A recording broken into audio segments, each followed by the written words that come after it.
Hola, ¿qué tal cinéfilos y cinéfilas? Sean bienvenidos una vez más a este su canal de cine, Cineparchados. El día de hoy les quiero hablar sin spoiler acerca de la más reciente película de suspenso y terror, Smile 2, que en esta oportunidad es una secuela directa de Smile del 2022. Además, que repite tanto en la dirección como en el guión Parker Finn. También cuenta con las actuaciones de Naomi Scott, Kyle Gardner y Ray Nicholson, entre otros. Ahora, para saber de qué va la historia, la sinopsis nos dice lo siguiente. La estrella de pop mundial Sky Riley está a punto de embarcarse en una nueva gira mundial, cuando empieza a experimentar una serie de sucesos cada vez más aterradores e inexplicables.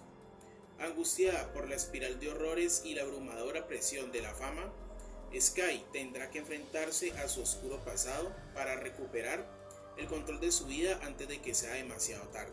Para empezar, puede que esta película le llegue a gustar a muchas personas y que tal vez sea un éxito como lo llegó a ser su antecesora, pero yo sí quiero ser sincero con todos ustedes y decirles que Smile 2 tiene de terror poco o nada, porque si bien es cierto que maneja un suspenso y tensión, este resulta ser muy suave. Además, se enfrasca demasiado en el drama y la presión que siente la protagonista, sintiéndose que la trama no avanza, convirtiéndose en una película que no aporta nada nuevo con relación a lo que previamente se había visto en la primera parte. Y aunque busca crear una atmósfera sugestiva y de paranoia, lastimosamente su narrativa se vuelve predecible, y es que antes de que la película llegue a la mitad del metraje, ya se ve venir cómo va a concluir.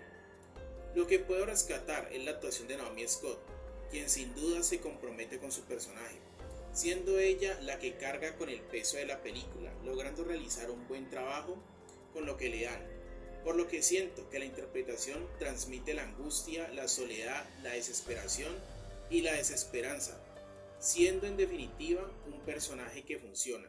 Estaba sonriéndome.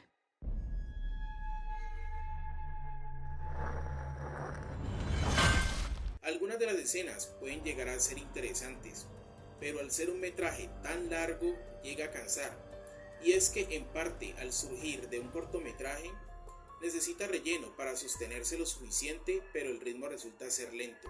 Además, todo el tiempo busca hacerle creer al espectador que existe una tensión aparentemente creciente, sin embargo no lo logra porque se alarga innecesariamente, y a la final te hace cuestionar, ¿tanta espera para esto? Aparte que quiere darle uno que otro plot twist para aparentemente sorprender. No obstante, fracasa en el intento. Entre tanto, la historia en esencia es la misma que su primera parte, solo que con diferente protagonista. Es decir, que no aporta nada nuevo, pero lo que sí deja son los mismos vacíos. Sky, mejor respira y vuelve a salir. No voy a dejar que esta cosa me use. Por otro lado, técnicamente Smile 2 en lo visual cumple con enseñar todo el glamour y el estilo de vida que conlleva ser una estrella musical, por lo que la puesta en escena resulta llamativa. Por cierto, algo que tampoco fue de mi agrado es que la película se apoya mucho del recurso sonoro, incrementando el volumen en varias escenas, generando sobresaltos en el espectador, y que de esta manera se siente una falsa sensación de jumpscare. Por otra parte, considero que tanto Smile 1 y Smile 2 copian detalles vistos en otras películas del género, y aunque a la larga eso no es algo negativo, ya que muchas producciones hacen uso de recursos ya explorados en otras producciones.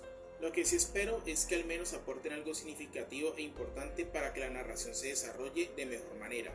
Algo que llama mi atención y que me gusta es la criatura, porque me parece que su diseño resulta bastante repulsivo, inquietante e impactante, por lo que me hubiera gustado que profundizaran mucho más en esta, pero lastimosamente no lo hacen, y tampoco la muestran lo suficiente.